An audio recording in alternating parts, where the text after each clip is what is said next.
Hello મિત્રો, આજે આપણે વાત કરીશું આમુખ બંધારણનો ભાગ છે કે નથી. તો સૌપ્રથમ બેડુવાળી સંઘ વર્સિસ ભારત સંઘ કેસમાં સુપ્રીમ કોર્ટે કહ્યું કે આમુખ બંધારણનો ભાગ નથી. બેડુવાળી સંઘ અને વર્સિસ ભારત સંઘ આ બંનેનો જે કેસ થયો એમાં એવું નક્કી થયું સુપ્રીમ કોર્ટ દ્વારા કે આમુખ એ બંધારણનો ભાગ નથી. આમુખ જે છે એ બંધારણનો ભાગ નથી.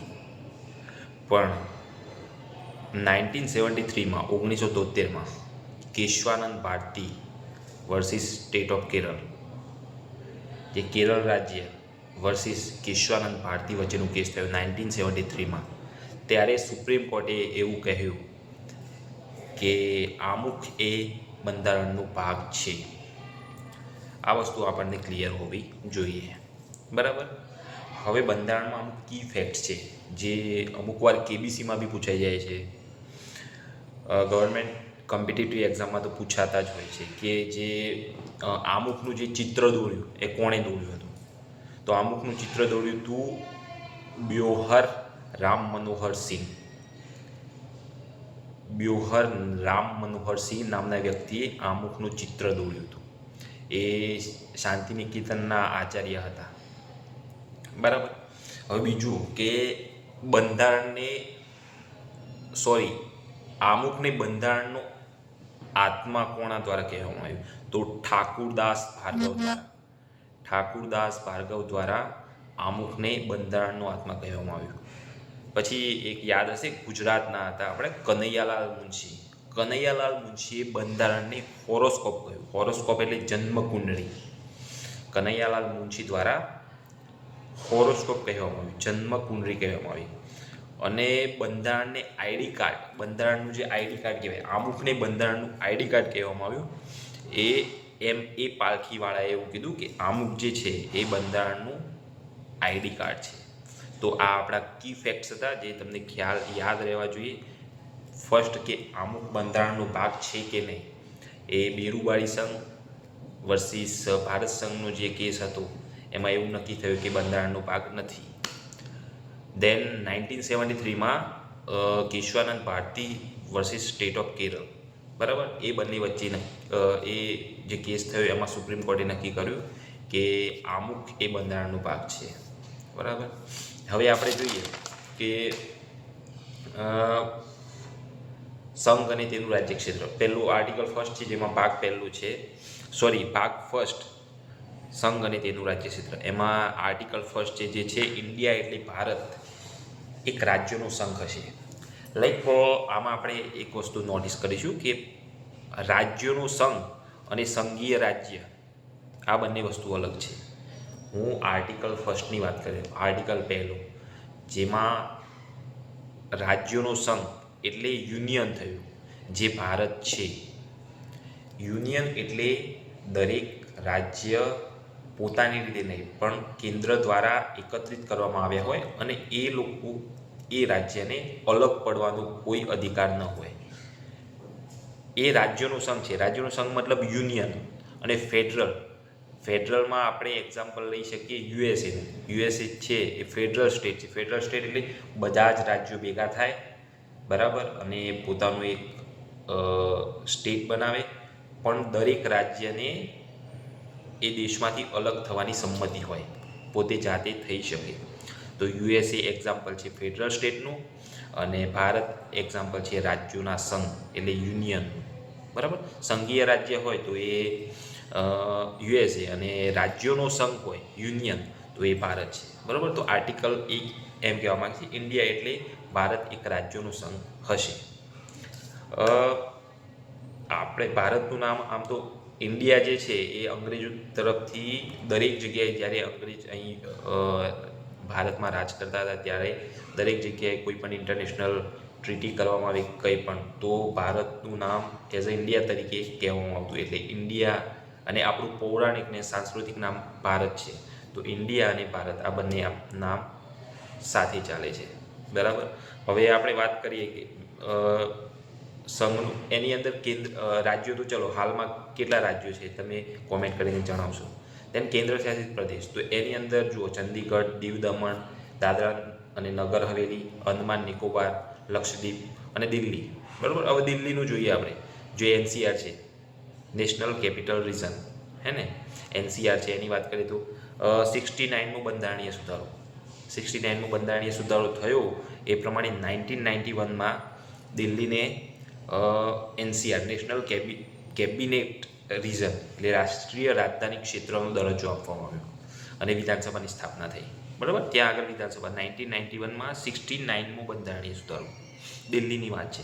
બરાબર, અને પુડુચેરીની વાત કરીએ તો 14મું સંવિધાન સંશોધન થયું, 14મું, અને એના દ્વારા પુડુચેરીમાં વિધાનસભાની સ્થાપના થઈ. બરાબર, હવે એમાં અર્જિત ક્ષેત્ર તો એટલે કેવા કે આંતરરાષ્ટ્રીય કાનૂન. બરાબર, આ આર્ટિકલ 1ની અંદર જ છે.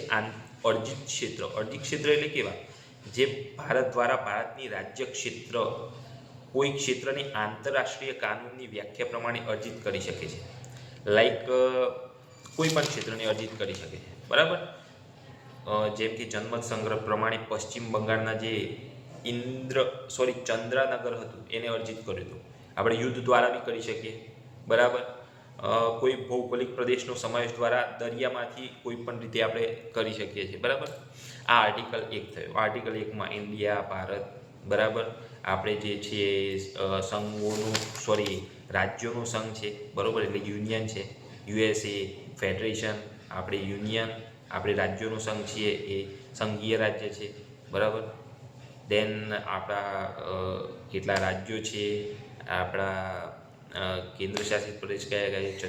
ચંદીગઢ, દીવ દમણ, દાદરા એન્ડ નગર હવેલી, આંદમાન નિકોબાર, લક્ષદ્વીપ, દિલ્હી જે 69 બંધારણ સુધાર્યું 1991માં એનસીઆર એટલે રાજધાની ક્ષેત્ર તરીકે સ્થાપના થઈ, એમાં વિધાનસભા આવી.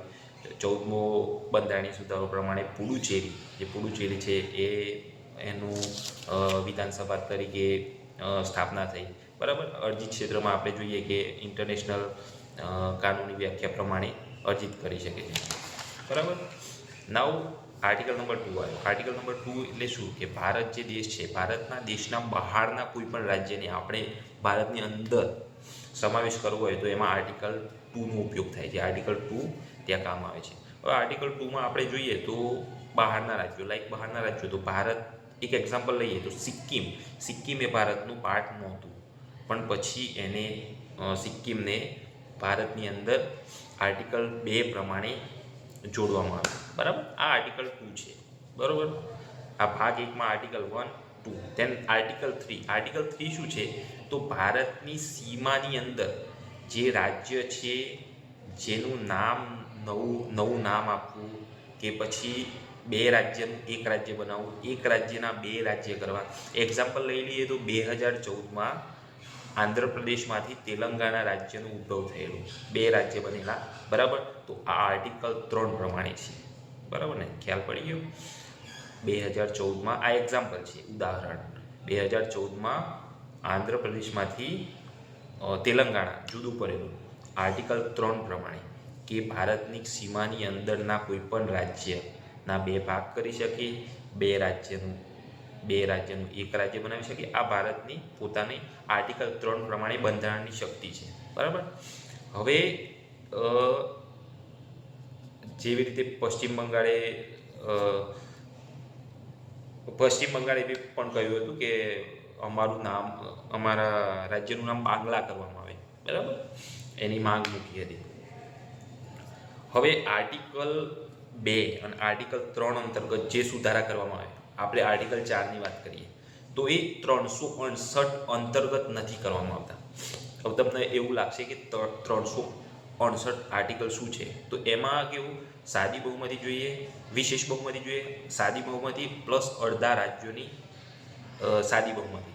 આ વિશેષ બહુમતી પહેલાં, દેન વિશેષ બહુમતી પ્લસ અડધા રાજ્યનું સાદી બહુમતી. આ જોઈએ આર્ટિકલ 368 પ્રમાણે. પણ આમાં આર્ટિકલ 368 નથી લાગુ પડતું. આમાં 223 આર્ટિકલ પ્રમાણે રાષ્ટ્રપતિની પૂર્વ મંજૂરી લેવી આવશ્યક છે. બરાબર, રાષ્ટ્રપતિની પૂર્વ મંજૂરી મળી જાય એના પછીથી આપણે આ વસ્તુ કરી શકીએ છીએ. આર્ટિકલ 4 પ્રમાણે છે. તો આ 4 આર્ટિકલ જે આપણે યાદ રાખવા જેવા છે. જે ભાગ 1 પ્રમાણે છે. પહેલું કે આપણો ભારત એક ઇન્ડિયા, બરાબર, એમાં કેટલા રાજ્યો, કેટલા કેન્દ્રશાસિત પ્રદેશ છે, ક્યારે દિલ્હી પુડુચેરી વિધાનસભા ક્યારે બન્યું 1991માં, 69માં સુધારો દિલ્હી, દેન પુડુચેરી વિધાનસભા જે 14મું બંધારણીય સુધારા પ્રમાણે બન્યું, બરાબર.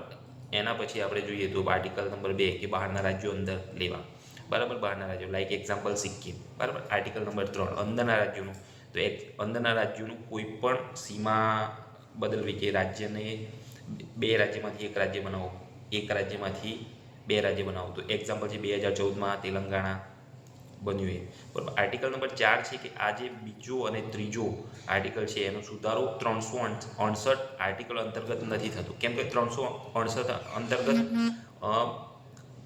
વિશેષ બહુમતીની જરૂર પડે છે. એટલે આ જે છે એ આર્ટિકલ 223 અંતર્ગત થાય છે, અને જેમાં રાષ્ટ્રપતિની પૂર્વ મંજૂરી હોવી જોઈએ. એમાં એ બી છે કે જે કોઈ પણ રાજ્ય હોય એના વિધાનસભાને પહેલાં જાણ કરવામાં આવે, વિધાનસભા પોતાનું પારિત કરે અને એના પછી એ રાષ્ટ્રપતિને પોતાનો સંદેશ મોકલે કે આ વસ્તુ અમે કરવા માગીએ છીએ કે નથી કરવામાં. પણ રાષ્ટ્રપતિ બંધાયેલું નથી, વિધાનસભાના જે પ્રસ્તાવ પારિત કર્યો એનાથી બંધાયેલું નથી, પોતાની રીતે પૂર્વ મંજૂરી આપી શકે છે પોતાના રીતે, બરાબર. તો આ વસ્તુ થઈ. હવે જુઓ, આ થયું હતું, તો પછી આપણે એ બી લિંક પરથી યાદ રાખવું જોઈએ કે નવા રાજ્યોનું પુનર્ગઠન કઈ રીતે થાય છે. તો જૂન 1948માં એસ.કે. ધાર કમિટીની રચના થઈ. કઈ કમિટી? એસ.કે. ધાર કમિટી, જૂન 1948માં. હવે એસ.કે. ધાર કમિટી રચના કરવામાં આવી. એ કમિટી એવું કીધું કે ભાષાના આધારે રાજ્યોનું પુનર્ગઠન નહીં થઈ શકે અને વહીવટના આધારે થશે. વહીવટના આધારે થવું જોઈએ, ભાષાના આધારે ના થવું જોઈએ. એ જૂન 1948માં ધાર કમિટી દ્વારા કહેવામાં આવ્યું, બરાબર. હવે એના પછી જેવીપી સમિતિ આવી ડિસેમ્બર 1948માં જેવીપી કમિટી. જેવીપી એટલે જવાહરલાલ નહેરુ, વલ્લભભાઈ પટેલ અને પટ્ટાભી સીતારમૈયા, આ ત્રણની જેવીપી સમિતિ આવી. એ સમિતિએ રિપોર્ટ આપ્યો કે ભાષાના આધારે રાજ્યોનું પુનર્ગઠન ના થવું જોઈએ. અને એના પછી જ્યારે જેવીપી સમિતિનો રિપોર્ટ આવ્યો એના પછી આંધ્રપ્રદેશના વિસ્તારમાં મદ્રાસ પ્રાંતમાંથી તેલુગુ ભાષી અલગ રાજ્ય કરવાની માંગ સાથે જબરજસ્ત આંદોલન થવા માંડ્યું.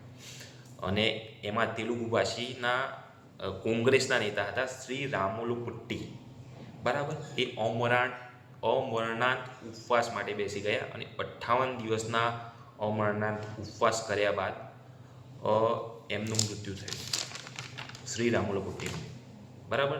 તો 1953માં આંધ્રપ્રદેશ જે પ્રથમ રાજ્ય ભાષાના આધારે બનાવવામાં આવ્યું કોંગ્રેસ નેતા રામુલુ પુટ્ટીના અવસાન બાદ 58 દિવસનું અમરનાથ ઉપવાસ રાખ્યો હતો. જેવીપી સમિતિ થઈ એના પછી, બરાબર. તો હવે સરકારે ફઝલ અલી કમિટી, નવી કમિટી બનાવી, ફઝલ અલી કમિટી, જે 1954માં બનાવવામાં આવી, જેમાં નવા રાજ્યોના પુનર્ગઠન માટે. હવે એક રાજ્ય તો બની ગયું આંધ્રપ્રદેશ, તો હવે બીજા રાજ્ય પણ પોતાની માંગને મજબૂત કરે અને પછી ફઝલ અલી કમિટી, જેની અંદર જે.એમ. પાનીકર હતા અને હૃદયનાથ કુંજરૂ હતા, બરાબર. જે.એમ.